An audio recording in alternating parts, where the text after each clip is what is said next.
All right, guys. Thanks everyone for coming. So it is sort of a bit of a launch update. We've got some things to share with you today regarding the Staked project. So just quickly, essentially, I'm going to do a quick rewards program recap for everybody and for anybody who's coming into this presentation for the first time. I've got some updates on sort of some things that we don't normally share with the community, just around pieces that are moving sort of underneath the radar a little bit. We're going to update everybody on where we're at for the raise and launch, and then John's going to dig into a few of these and a little bit of a few of the things I brought up in a bit of a deeper manner, sort of as CEO. And then we hope to have some great community chats after. Any questions that anyone wants to ask, or feel free to connect with us there. So for anyone joining us for the first time, welcome. So basically, Staked is a tech company that will manage the food delivery system for your food service business. Our prices don't destroy your bottom line. We offer a fair, simple fee of 4%, which compares very favorably to existing industry standards of 15 to 30%.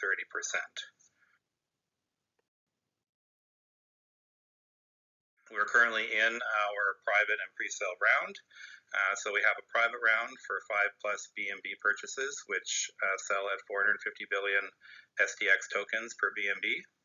We have a pre-sale round, which is for 0.2 to 5 BNB purchases, and that is going right now at 385 billion per BNB. And our planned launch price will be 350 billion per BNB. We do have a vesting period for our private and pre-sale sales, and that is so we're using a swap for this. You send your BNB to the swap. It returns you 40% of your tokens, and after that, you receive a 20, 10, 10, 10, 10% every 10 days, and that will be done through an airdrop. We do have some reward programs that we'd like to reward programs and some utilities we'd like to discuss today, just to keep everyone up to date with where we are. We have the previous buyer bonanza for anyone who participated in our first pre-sale.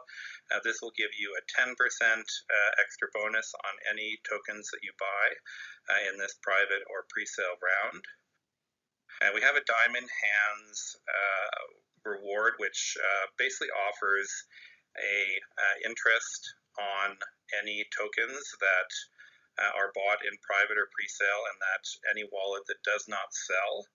And we have increased this, so we've got a little red arrow there. So basically, we had said that this would be a 10% interest rate or a 10% APY, and we have decided to increase that up to 20%, just to basically give everyone a little bit more interest on their tokens. So that is for any wallet that buys that does not sell during that 50-day vesting period, will receive the Diamond Hands bonus.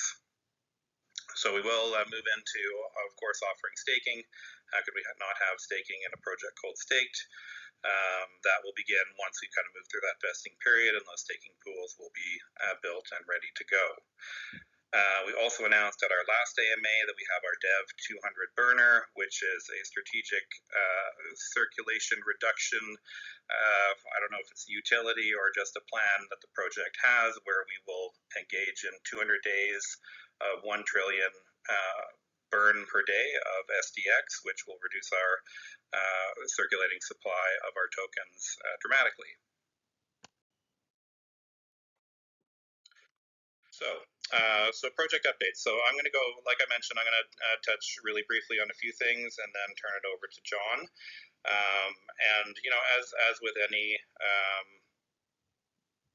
decision or process that we undertake when looking at things in Stake, we always make decisions in the best interest of holders and the Stake project. So some of the things that we're working on right now is, Staked is a real world business, and it has a lot of pieces that we're starting to put together in terms of building the framework to get started with actually offering that service in the real world. So some of the things that we've been working on, you all know that we're working with CP Doge, so we're just getting started on brand and website development and that process with him. Super excited to see what he's come up with now. He's been working on some stuff this week, and we'll be getting into that more over the next couple weeks to have those pieces all starting to get built and put together. We are starting to, we've looked at a couple app development teams, and we're sort of honing in a little bit on one. No decisions have been made. We, definitely have our own process we want to go through to ensuring that they're the right team. But we have been starting to talk with one company in particular, which is quite exciting. We have an appointment next week to basically start the incorporation process for a company in the UK. And the company that we're going to actually specializes in blockchain compliance. So it's a legal firm, and we're quite excited because, of course, we want to move forward in as compliant a manner as possible, and having a legal team that has that knowledge is, makes us feel confident that we have the right pieces that we want. We're starting to build out agreements that we'll put in place with our beta phase restaurant partners.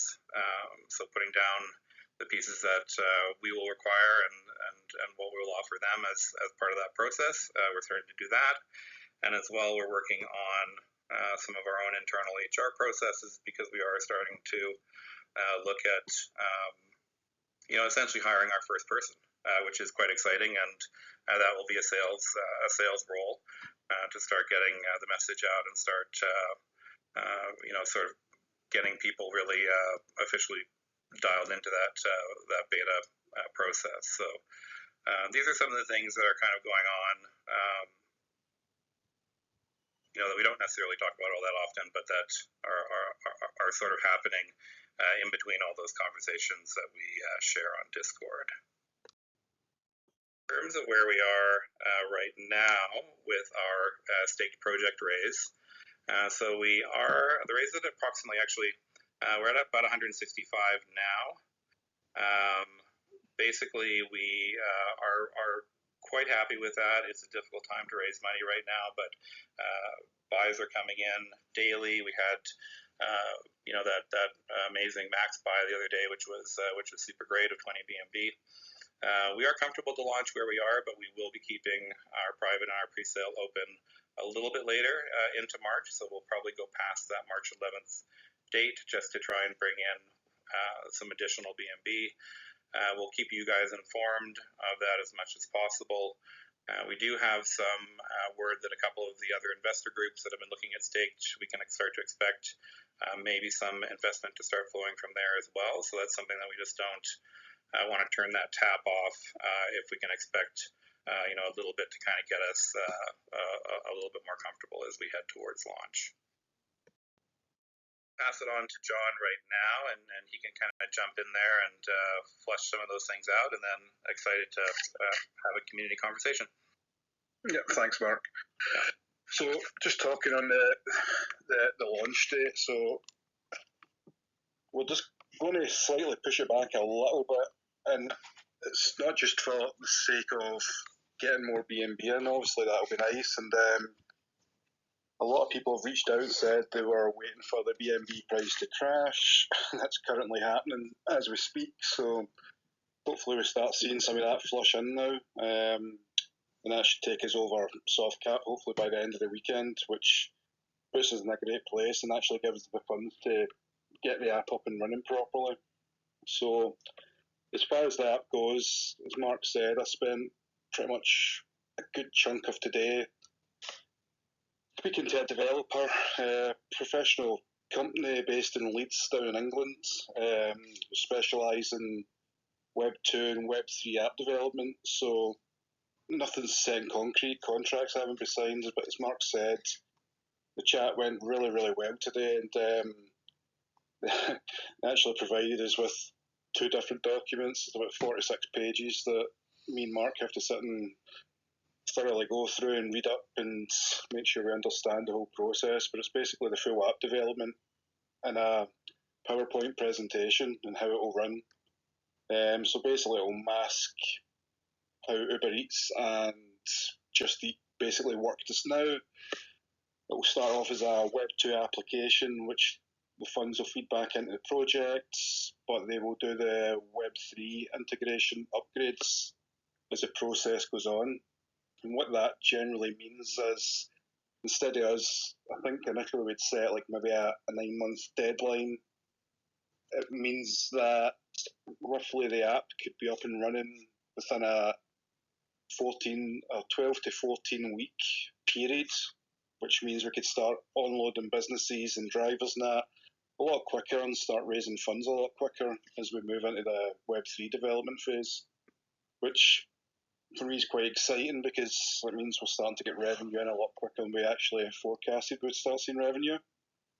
And on the other side of that, I've been looking into the legal aspects, going to a lot of companies who specialise in registering crypto projects as legit UK businesses and how they operate safely and with compliance, and how they also do their bookkeeping and accounting. So it's like a one-stop shop business in Edinburgh. So I've got a meeting with them on Tuesday, and they're going to help go through the process of getting the project where it has to be for a real world business, basically. So that's quite exciting too, because I don't think a lot of projects talk about these things and the work that goes on in the background. But we want everyone to know that we're actually taking this very serious, and we obviously need to make sure we're compliant in the normal world as well as compliant in the crypto world, the way we're going to set up this project. So that's pretty much the updates to where we're at. So if anybody has any questions for either myself or Mark, feel free just to jump on.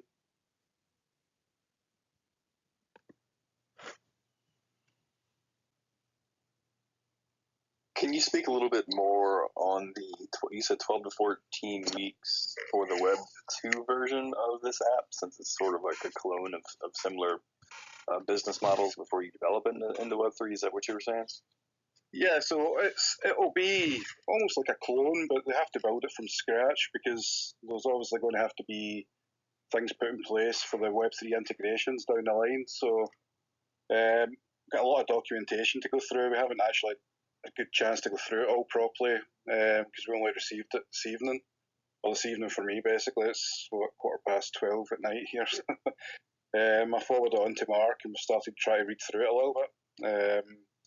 But basically, this is the thing with the app development too. It's not just an app, it's basically 4 different platforms that have to be integrated into one platform. So you've obviously got the business platform, which would be the staked platform or whatever the app gets called. You've got the driver platform, you've got the business platform, and then obviously you've got the consumer platform. So it's quite a big undertaking, and the document they sent us is very detailed to how they achieve this, and it's quite exciting. So as I said, I don't want to share the business name or the documentation that just now because deals haven't been done yet, but they're looking very promising compared to a lot of the offers we've had. And I think sometimes in DeFi people say they can do things, and yeah, I can build that for you, but they don't show how they can build it. So these bigger companies have actually shown us step by step how they do it, how they achieve it, what software they use, how they manage it to be scalable, on-ramp in businesses and things like that. So I'm quite excited about this company. I'm just I've got 1 or 2 more meetings with them, and then I can obviously give the community an update to where we're at with that too.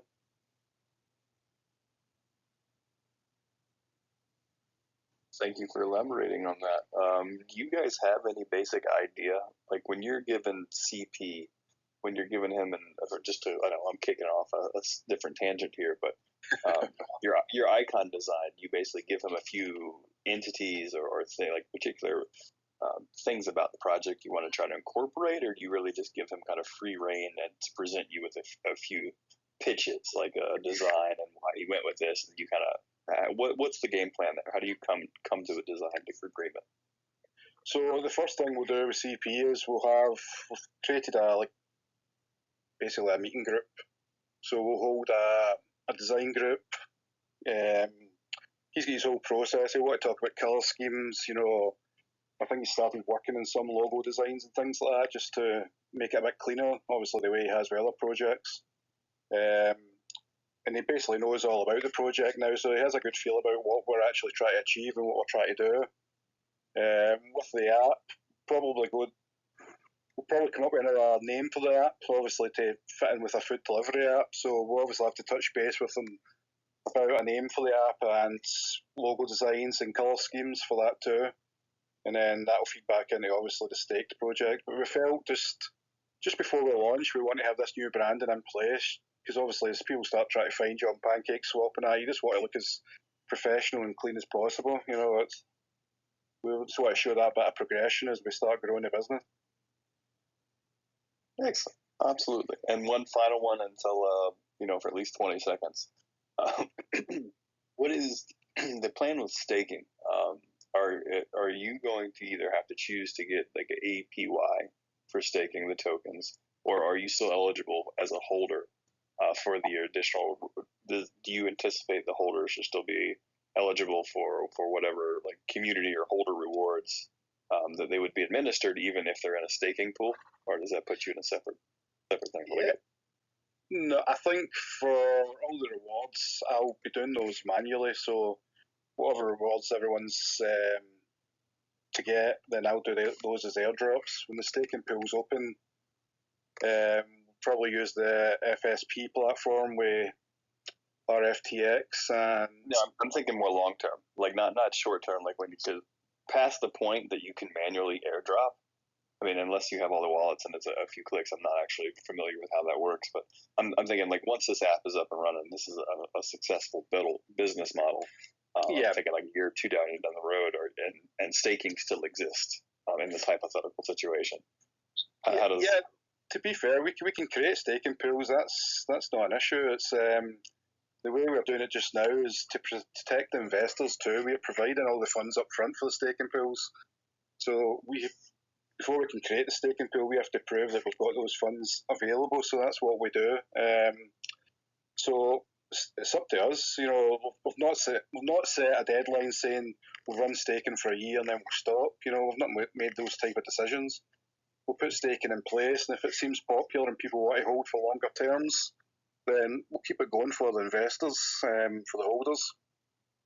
You know, we'll put it to the community too. You know, if you guys want to see more staking pools created, then we'll create them for you. It just goes hand in hand. I think that's a marketing just gold mine. Staking staked. I mean, unless you change it, that's hard to beat it. Yeah, it starts getting confusing when you try to write it down. But if you look as well, we do have that 100 trillion wallet that we have set aside for staking. So directly from launch, that will be removed from obviously receiving rewards, as we mentioned in our last AMA. But that gives us a lot of leeway based on we're probably going to have probably somewhere between 220 to say 280 trillion tokens sold during our private and pre-sale. We might go over that a little bit, but that does give us a pretty nice runway. And of course, we will have the Weeping Chef NFT collection that is still in the works. It's sort of taking a little bit of a backseat to launch, but that will give basically a staking pool APY bonus. It'll basically allow entry into a special staking pool for anyone who holds the NFT. But between the Weeping Chef enabled pool and the regular pool that we'll have for people, that 100 trillion should it gives us a lot of opportunities. So we envision it going for quite a while.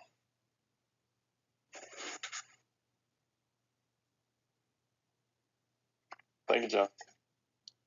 And I think something else that's important just to mention is that regardless of the circulating supply just now, like between me and Mark, we made a decision that I went into the contract and manually switched off the rewards to some of these folders, obviously so that you guys get the maximum amount of EUSD rewards, so like there is a big wallets there that tokens are allocated for things like the staking pool and even for the 200 trillion burn, but we put them into one folder, switched off the rewards, so that the circulating supply for rewards is probably around about the 500 trillion.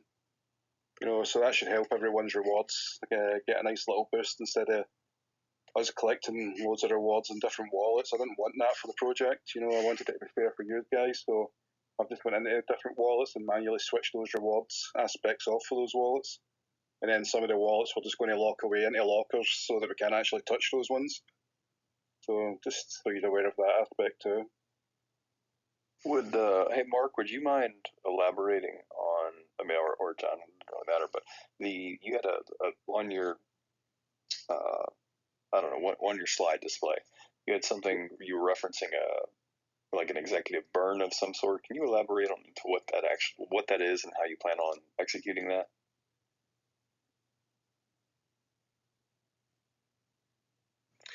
Yeah, so basically we made the decision. So this we dropped this in the last AMA, but basically with where we think we'll get to with token sales and the amount of extra tokens that we think we'll sort of have in the system, the idea of removing rewards, like John just said, is super important, just to get BUSD rewards up for all the community, but we want to get some of those tokens sort of removed out of circulating supply permanently. And so sort of understanding the, sometimes projects can get into long development periods.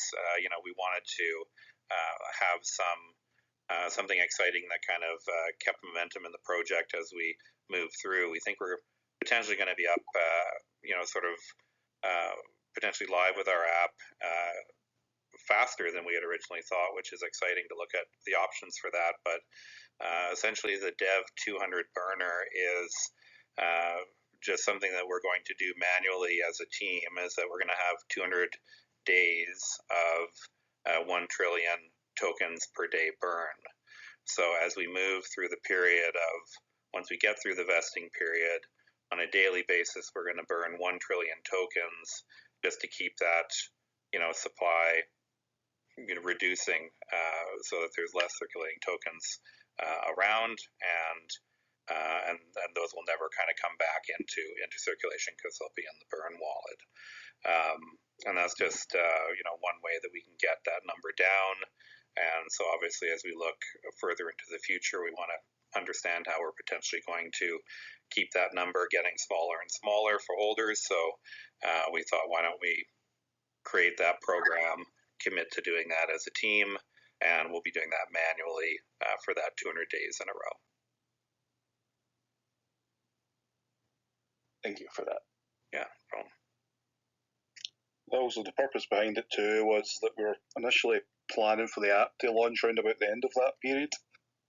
So we thought, what better way to release the app, start bringing in funds, and reduce the circulating supply all in one go, and hopefully it's a nice boost to all the holders. Like once the circulating supply is down to around about that probably about that time, 600-700 trillion, and then the app launches and the app starts bringing in revenue, so it should put us in a good place moving forward.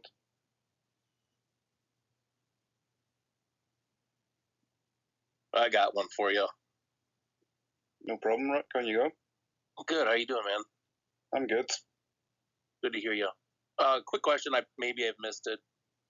There is a limit to one transaction per wallet. Yes. Could you possibly explain the reason why? And the reason why I'm asking is because obviously we know it's hard to acquire funds for some people right now. So if some of us who've maybe not hit the 5 BNB limit, but come across funds in the next week or two while you guys are still in pre-sale, where we could add to that from the same wallet. Yeah, so that wouldn't be a problem, Rick. Some people have been adding to their smaller bags, and we can do that manually. The purpose behind it initially was that the way that the swapper contract was programmed, that depending on that initial first buy, you would get either the 450 trillion or you get the 385 trillion based on that transaction. So it was hard to program it to, if you'd bought 3 BNB and you got your 385, it was hard to program it to upgrade you to over 5 and do that calculation. So we can't do that for people. Some people have reached out and they just reach out to me in DMs and I can manually do it, send 40%, basically the same system. The only difference is it's coming from the team wallet. We send 40% back to you, and then from there you get your airdrop the way you would get. So all your tokens will just get airdropped at the one time, because that's a manual process too.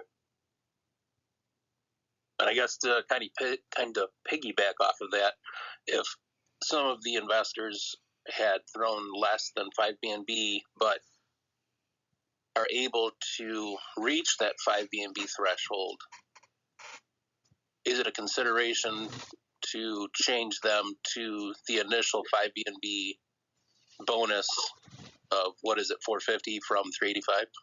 Yeah, we can upgrade you. If you're going over that 5 BNB mark, then that's not an issue. We can upgrade people as we go along. Okay, so just reach out to you in DMs if somebody was interested in doing that to arrange it. Yeah, no problem. If you want to upgrade, Rick, you can give me a DM. We'll get you upgraded. Well, give me a couple weeks, so I'll get a hold of you. So yeah, we don't want to delay the launch. I don't like that word delay, because we didn't set a hard date. We were aiming for the 11th. I think a lot of investors were waiting for that BNB crash, so we're just hoping to see a bit of influx now. We've got Shane on board too, who's an advisor. So he's been out doing a bit of work in the background. So we're looking to see some movement from him too and his groups. So we shouldn't be too much longer, but just with this legal compliance aspect and the app development and things like that, we just want to make sure that the foundations that we've got in place are solid moving forward. Let's get solid foundations put in place from day one, and then the project's in a good place as we start to move forward with everything. So that's where we want to be at. I guess I have another question, because obviously tomorrow's going to be kind of interesting with the Mount Government X Bitcoin release or whatever. Yeah. But for some people who have maybe thrown from separate wallets, is it possible to combine them? You will be able to combine them tax-free once we launch the token. Just now, any tokens in your wallet will probably be frozen in your wallet. But we've done that for a security point of view, because, as you know, when you see with other projects, I've seen projects trying to launch onto PancakeSwap, and someone's got a hold of some tokens, created a liquidity pool, and connected the liquidity pool before the actual project managed to connect the liquidity pool, which for me is just crazy. So I've seen that happen a few times. So the way I've done the contract is we've paused trading. So with token allocation can only come from the team wallet or the swapper wallet. Once it hits your guys' wallets, they're pretty much frozen in there. You can't do anything with them until I unpause the function. So when we connect the liquidity pools and we're safe and everything's good to go live, then we just basically press the unpause button, and you guys can freely move your tokens about from wallet to wallet. There's no tax implications with that. Right. When you say there's no tax implications, are you referring to a transfer tax? Yeah, there's no transfer tax. But if you're transferring your tokens from one wallet to another, there's no transfer tax to that. Okay. And I just keep coming up with questions. I'm like Father Mulcahy right here. When you're referring to the burn of tokens, is it a true burn, or is the burn wallet essentially a wallet that's null, that the tokens just go into and remain? It's a true burn. They go out of circulation. They can't come back into circulation. That's once they're burnt, they're burnt. Okay. And have you guys discussed at all, I might have missed this and I apologize, how you're funding the staking pools? Is that just coming from your team wallet? Is that part of liquidity? How's that working exactly? those tokens are put by, so we have to provide those tokens in advance to Andreas over at RFTX. That's the way they create their staking pools. So you see some staking pools with the crazy APYs and things like that, and yeah, those are red flags for me. Yeah. So like, and Andreas, he doesn't mess about with things. Our returns, our APYs are pretty standard, probably similar to his ones with RFTX, and we have to provide those tokens in advance. So to load those staking pools, the funds will be in the pools for you guys, basically staking your tokens. Okay, well done. Thanks for your answers and your time. No problem, anytime. Anyone have any more questions?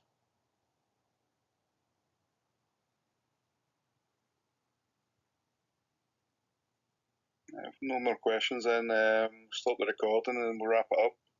And we'll just keep you updated over the next few days. So we've got some big meetings coming up and things like that, so we'll just keep informing the community, and we'll do these AMAs, and we'll try and get a set launch date put in place in the next couple of days, just to keep everyone informed.